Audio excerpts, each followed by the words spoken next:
आज हमारे साथ मौजूद है AIMIM के विधायक जनाब अख्तरुल ईमान साहब, और ख़ास तौर से ये जो इलाका सीमांचल का है, इस बीमारी जो पिछले टाइम नहीं आया था, इस बार पूरी तरह से बीमारी चौतरफ से घेर लिया है, कोरोना महामारी। और हम कोशिश करेंगे अख्तरुल ईमान साहब से कि आखिर इस बीमारी से लड़ने के लिए तैयारियां क्या है और किस तरह से बचा जाए, और साथ साथ ये भी जानने की कोशिश करेंगे कि हुकूमत के इक़दाम क्या है।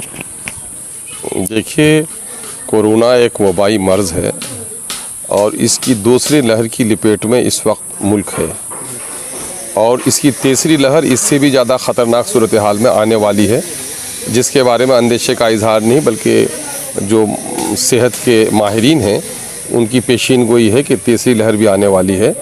इसलिए हम लोगों को कोरोना से बचने के लिए दवाइयाँ अब तक कोई माकूल नहीं आ सकी हैं, और पूरी इंसानियत गोया लाचारगी और बेचारगी में है। जो लोग आज जिन तरक्की याफ्ता मुल्कों में इस बीमारी पर काबू भी पाया गया है, अभी लोग घरों में सिमटे हुए हैं वहाँ पर। तो ये अपने आप में कैदोबंद की ज़िंदगी गुजारना ये लाचारी और बेबसी है। इससे बचने की पूरी कोशिश की जानी चाहिए। जहाँ तक सीमांचल का ताल्लुक़ है, अल्लाह के फजल से शहरों के एतबार से बीमारी अब भी हमारे यहाँ कम है, लेकिन अभी गुज़िश्ता हफ्ते से बीमारी में इजाफ़ा होने लगा है। इंतज़ामात के सिलसिले में हम लोग हमें से बाखबर हैं। पूर्णिया के शहर में अगर मैं एमोर हल्के से बात करूं, पूर्णिया शहर में कई जगह कोविड केयर सेंटर बनाए गए हैं, लेकिन पूर्णिया में चूँकि तमाम तर कमिश्नरी के लोगों का दौरा है, इसलिए वहाँ भीड़ भड़कम ज़्यादा है। अमोर बैसा में वहाँ जो है बेलगच्छी हॉस्पिटल को कोरोना केयर सेंटर वहाँ पर बनाया गया है। वहाँ 30 बेड का इंतज़ाम है, ऑक्सीजन का इंतज़ाम है, और आज भी मैंने CS साहब से बात की है कि ऑक्सीजन ख़त्म हो गए थे और 2 ही सिलेंडर बचा था। ऑक्सीजन की फराहमी पर हम लोग लगे हुए हैं। गाँव में भी जो लोग बीमार होकर आ रहे हैं, अपने पार्टी के मुतल्लिक़ीन से भी हम लोग ख़बर ले रहे हैं और डॉक्टर से भी राब्ते में हैं कि बीमारी की एहतियात की जाए, और जो लोग परदेश से आ रहे हैं उस पर भी निगाह रखी जाए। ये हम गाँव के लोगों से भी कह रहे हैं।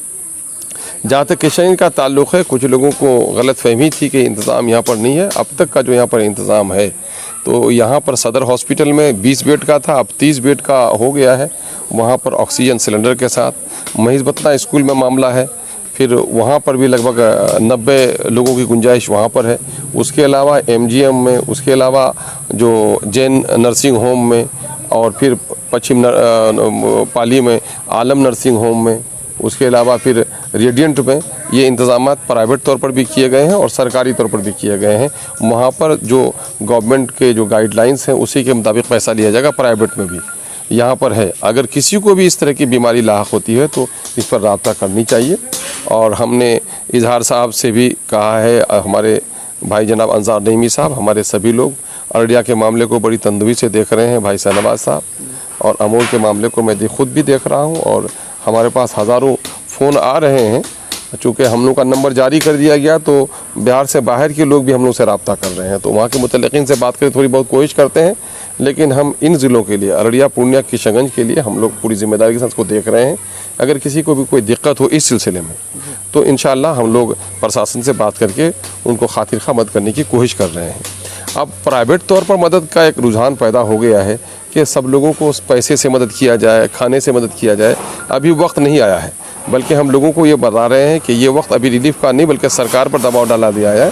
अभी कम्युनिटी किचन सेंटर का भी फैसला आया है, कई जगह खोले गए हैं। अगर कुछ लोग बेरोज़गार हैं, खाने पीने का है, तो वहाँ पर भी उनको खाने पीने का इंतज़ाम कराया जा रहा है। अगर कमी हो रही है तो उससे हम लोग को बाखबर करें। और मामला ये है कि जिस सरकार को हम और आप टैक्स देते हैं उसकी जिम्मेदारी है, जब महामारी इस कदर बढ़ जाए कि सरकारी तंत्र फेल हो जाए, तब लोगों को उठना चाहिए और उठना चाहिए। उसके अलावा भी हमारे कायद जनाब बैरिस्टर असदुद्दीन अवैसी साहब अपनी जगह पर कर रहे हैं, यहाँ के लोगों की भी मदद का ऐलान किया है। हम लोग उम्मीद करते हैं कि हमारे इलाके में भी उनकी खासी मदद होगी। अब ऑक्सीजन जो कॉन्सेंट्रेटर है वो लग जाना चाहिए था, है ना, बल्कि ऑक्सीजन प्रोडक्शन यूनिट भी यहाँ पर लगाए जाने चाहिए थे। हम हुकूमत से इस बात का मुतालबा भी कर रहे हैं। और सीमांचल के बारे में हमें जो ख़तरा है, वो ख़तरा ये है कि भले ही आज हमारे यहाँ बीमार कम हैं, लेकिन बाहर से हमारे परदेसी भाई लोग आ रहे हैं, तो उनसे बड़ी एहतियात। वो बीमार बेचारे ना हों, लेकिन जिस बस में चल के वो आ रहे हैं, जिस ट्रेन में वो चल के आ रहे हैं, छूने से भी इस बीमारी का बढ़ावा हो जाता है। और कोई सेहतमंद होते हैं तो जोम में होते हैं कि हमें बुखार नहीं है। मैं ऐसे भाइयों से गुजारिश करता हूं कि अपने फैमिली पर रहम कीजिए, अपने ख़ानदान, अपनी बस्ती पर रहम कीजिए। आने के बाद अगर 2-4 दिन आप इलादा कहीं रह जाते हैं तो ज़्यादा अच्छा है। देखिए, एक ही गली में आग लगती है, ये जो छप्पड़ है, जो घास फूस का घर है, वो कमज़ोर है, वो जल जाता है, पक्के का घर नहीं जलता है। तो ठीक उस तरह से जरासीम का भी है। जो लोग बहुत सेहतमंद हैं, जिसके अंदर में इम्यूनिटी है, वो इस बीमारी से लड़ लेते हैं। लेकिन वो जरासीम अगर आपके घर में आ जाए, आपके बूढ़े वालिदैन को हो जाए, तो आपके बूढ़े वालिदैन पर कोई जुल्म होगा आपकी तरफ से। आपके बच्चों को अगर ये बीमारी लग जाए तो जुल्म होगा, और इससे परहेज़ करनी चाहिए। हम हुकूमत बिहार से हमने याद भी दिलाया है, अभी हमने ख़त भी लिखा है माननीय मुख्यमंत्री को, कि पिछले बार बीमारी ख़तरनाक कम थी, शिद्दत इसकी कम थी, लेकिन लोगों में खौफ तारी था, और हुकूमत भी इस खौफ में परेशान थी। क्वारंटाइन सेंटर्स बनाए गए थे। जो लोग स्टेशन में उतरते थे, रेलवे स्टेशन में हो या बस अड्डे में, उनको लाया जाता था क्वारंटाइन सेंटर, उनका टेस्ट होता था, उनको वहाँ पर 12-14 दिन रखा जाता था, तब उनको घर भेजा जाता था। अब की बार जबकि बीमारी की शिद्दत ज़्यादा है, लेकिन हुकूमत की तरफ से मैं समझता हूँ कि मुनासिब इंतजाम नहीं हो सका है। अब की बार क्वारंटाइन सेंटर्स नहीं बन सके, और तमाम तर जो स्टेशन है और बस अड्डे हैं, वहाँ स्क्रीनिंग का कुछ काम नहीं हो रहा है, कोई टेस्ट का काम नहीं हो रहा है। ये लोग जो अपने अपने घरों में जा रहे हैं, तो अनपढ़ बेचारे हैं, मजदूर बेचारे हैं, वो जानते नहीं, वो आते ही लोगों से मिलना जुलना शुरू कर देते हैं। तो इस मामले में भी जिला इंतज़ामिया को और हुकूमत बिहार से, महकमे सेहत से हम अपील करते हैं कि जो लोग बाहर से आ रहे हैं, और ये देही इलाका है, हॉस्पिटल्स कम है, डॉक्टर्स कम है, लोगों के पास माली हैसियत नहीं है, तो इस इलाके को बीमारी से तहफ़्फ़ुज़ के लिए यहाँ हिफ़्ज़ान के जितने भी उसूल हो सकते हैं वो यहाँ पर नाफिज किए जाए। और जहाँ तक मामला है कि इस वक्त हम हुकूमत से मुतालबा करते हैं कि आज बेरोज़गार जो लोग बाहर से लौट कर आ रहे हैं, ऐसे लोगों के लिए कि उनके खान पान में तंगी हो रही है, तो उनके लिए सिर्फ 2 महीने का राशन ही काफ़ी नहीं होगा, बल्कि उनके खाते में पैसा, पिछले बार जिस तरह से भेजने की बात कही गई थी, अब की बार उनके खाते में पैसा भेजा जाए। चूँकि आज 1 साल से ये लॉकडाउन की मार झेल रहे हैं, बेरोज़गार हो गए हैं। पिछले साल जो लोग वापस आए, काम में नहीं जा सके हैं, देहात में कोई काम नहीं मिल पा रहा है, मनरेगा के काम की यकीनदानी कराई गई थी, मनरेगा का काम नहीं मिल पाया है, इसलिए उनके रोज़गार का मौका कराया जाए। हम समाजी सरोकार से ताल्लुक़ रखने वाले लोगों से कहेंगे, इस बीमारी और आफत से बचने के लिए भीड़ भाड़ से बचिए, और जो गाइडलाइन है, जो मार्केट को जो कलील वक्फे खोला गया है, हम लोग के बहुत सारे लोगों की ज़िद होती है कि साहब ईद है, रमज़ान है। मैंने कहा पहले जान है तभी तो सब कुछ है, और शरीयत ने भी इस बात की इजाज़त दी है कि जब वो बुरी हालात हों, तो वो बुरी हालात में इंसान को परहेज़ करना चाहिए कि वो ये करें, इन चीज़ों का एहतियात करें, इन चीज़ों का एहतियात करें।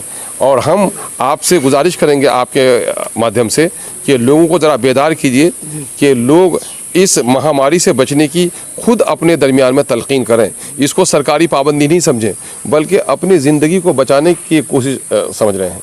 बाज़ारों में बेजा भीड़ से बचिए, बहुत ज़्यादा कमरे में भीड़ से बचिए, तकरीबात को मनसूख कीजिए, और इस वक्त बचिए। इस वक्त हमारे उलमा और जो सेहत के माहिरीन हैं, सबकी मुश्तरका अपील है कि अपनी जान को जोखम में मत डालिए। लेकिन हाँ, ये बात ये सारे उसी वक्त होंगे कि भूखा पेट फिर किसी चीज़ का एहतराम नहीं करता। तो लोगों में भूख नहीं हो, दवा की तंगी नहीं हो। अभी एक बात देखी जा रही है कि जो लोग कोरोना हुआ जिनको है, तो जो नहीं बच पा रहे हैं, मर रहे हैं, हॉस्पिटल्स में जा रहे हैं। सरकारी हॉस्पिटल का मामला ये है कि वो सिर्फ ऑक्सीजन के हद तक है, उससे आगे का इनका मामला नहीं है। अभी मुझे पूर्णिया के बारे में भी खबर मालूम हुई है कि वहाँ वेंटिलेटर है, लेकिन वेंटिलेटर चलाने वाले एक्सपर्ट स्टाफ नहीं है। तो मेरा फिर कि इंतजाम कहाँ चले गए हमारे? इस इंतजाम की तरफ तवज्जो देने की ज़रूरत है। और सरकार जब तक लोगों को राहत का काम नहीं कराएगी, उनके रोज़गार के मौके का काम नहीं हो, उनके रोज़ी रोटी का मसला हल नहीं होगा, तब तक ये पूरे तौर पर ये लॉकडाउन हमारा कामयाब नहीं हो सकता है। आइए हम और आप सबको मिलकर लड़ना पड़ेगा। सरकार को अपनी जिम्मेदारी अदा करनी चाहिए, लेकिन हर शहरी की अपनी जिम्मेदारी है कि जिम्मेदारी अदा करें। जहाँ तक कोरोना टीका लेने का मसला है, तो डॉक्टरों ने टीका लिया है, उलमाए दीन ने टीका लिया है ना, पंडितों ने टीका लिया है। टीका लेने से नहीं घबराना चाहिए। अलबत्ता टीका लेते वक्त आप इस बात का ख्याल रखें कि रमज़ान के दिन है, तो सुबह के पहर में टीका ले लें। और फिर एक तरफ तो हम टीका लेने की बात कर रहे हैं, दूसरी तरफ कई दिन ऐसा हो गया कि टीका लोग लेना चाहते हैं, टीका फराहम नहीं है हॉस्पिटल में। तो कम से कम सरकार को भी यकीनी तौर पर करना चाहिए कि तमाम तर हॉस्पिटल्स में टीका वगैरह की फराहमी हो। एक अहम तरीन तरफ पर हम तवज्जो दिलाना चाहते हैं किशनगंज के CS को भी, और पूर्णिया के CS को भी, और जिला इंतज़ामिया को भी, कि साहब कोविड की बीमारी अपनी जगह पर है, लेकिन ऐसा नहीं है कि इस महामारी की वजह से दूसरी बीमारियां दब गई हैं। किसी को गुर्दे की बीमारी है, पथरी है, किसी को कैंसर का भी बीमार है, कोई हार्ट का पेशेंट है, इन बेचारों को भी हॉस्पिटल नहीं मिल पा रहा है। नतीजा हुआ है ये भी बगैर दवा इलाज के मर रहे हैं। और इस वक्त गाँव के लोग हॉस्पिटल जाने में घबरा रहे हैं। तो कोई मोबाइल टीम हो डॉक्टरों की जो कम अज कम कहीं कहीं बीमार अगर हो तो फ़ौरन उसको देख लिया जाए। ये मोबाइल टीम खास करके जो इंटीरियर वो एरियाज़ हैं, हमारे बैकवर्ड एरियाज़ हैं, जहाँ शहरों से दूर है, कस्बात से दूर है, वहाँ पर कम अज कम एक मोबाइल टीम डॉक्टर्स की हो, ताकि गाँव में इस तरह के परेशान हाल हो तो फर्स्ट एड का काम कर दिया जाए, उनको दवाइयाँ लिख दिया जाए। चूँकि हॉस्पिटल में जगह नहीं है और हॉस्पिटल जाने से लोग घबरा भी रहे हैं, फिर लॉकडाउन है, गाड़ी का मसला है, तो ऐसे वक्त में ये राहत का काम होना भी चाहिए। हम इसके बारे में दोनों जिला मजिस्ट्रेट को खत भेज रहे हैं। एक मसला है कि अभी मक्का का फसल का टाइम है, कट रहा है फसल और लॉकडाउन है, ऐसे में किसान भाई लोग क्या करेंगे? क्योंकि लगातार पिछले साल भी यही मामला और फिर देखिए किसानों के लिए खुदकुशी की नौबत आ गई। अफसोस की बात, जिस मक्का की आपने बात कही है, अब तक मक्का के समर्थन मूल्य की खरीदारी का मामला शुरू नहीं हुआ। किसानों की रीढ़ की हड्डी मानी और वही एक कैश क्रॉप के तौर पर है। और मैं समझता हूं कि बिहार सरकार की न जाने इस तरफ क्यों तवज्जो नहीं है। ये एक ऐसा क्रॉप है कि इसको बढ़ावा देकर किसानों की भी हालत सुधर सकती है, बिहार को भी एक अच्छा खासा सरमाया मिल सकता है। तो बहरहाल हम हुकूमत से मुतालबा करेंगे कि फौरी तौर पर सरकारी तौर पर खरीदारी का इसका नज़्म हो। और इस वक्त फसल के कटने का मामला है, इधर लॉकडाउन भी है, तो ऐसे वक्त में जरा सा हुकूमत किसानों की मदद करे।